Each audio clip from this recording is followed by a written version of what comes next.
know, from the podcast perspective, I mean, I don't really want to put a glass ceiling on it. You know, I want to just talk to people, and that's kind of what it's about. And you just don't know who you end up talking to. And really. like getting a drive, you never realise it weaves that route. So I raced for 49 years, and you look at the path that basically it all came out of the blue. Yeah. You know, like when I got to race the McLaren in '96. Yeah. It all stemmed from at the end of '94 when I'd been racing for Clive. My Tuscan was always run by Chris Smith from Strebber. Okay.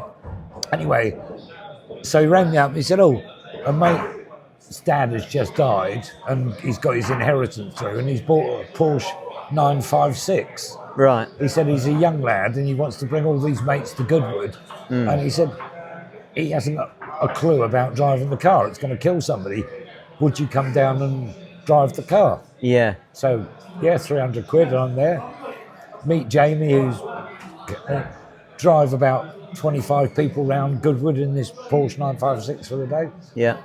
About a month later, phone call on the old phone. "Hello, this is James Stevenson here." I said, "Oh, hello, James." He said, I know James. Was he Ferrari? Was he a Ferrari? Did he? Yeah, I know him. I've worked with him a few times. He said, "You won't know me from Adam," which I didn't. He said, "But you drove me beautifully round Goodwood in that Porsche 956. He said, "We've got a guy coming over from America who wants to do TVR Tuscans with us. And he needs a driver coach because he's had one in America to do the Ferrari Challenge with." And he said, "Can I put your name forward?" And I thought, "Yeah, of course I could." And he said, "It'll probably be for the season." I said, no, I don't work like that. Let's see how we get on our first go. Because if you can't get on with somebody, you can't get on with somebody. Yeah. Just a fucking waste of time. Yeah. And that was Jake. And so I coached him in Tuscans in '95. He said at the end of '95, I want to do British GTs. I'll get a McLaren. Would you like to drive with me? I'll pay you £1,000 a day. Happy days. And then we moved from the McLaren to the Lister in '97, '98. And so you won the class.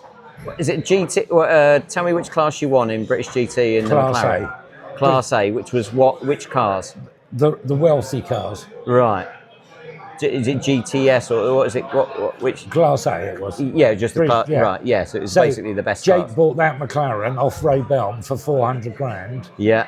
And Lucy and I, my lovely girlfriend, Yeah. we were invited down by a third party to bring my ovals and helmets and some trophies from '96 Yeah. to sit in it in 2003 in this bloke's workshop.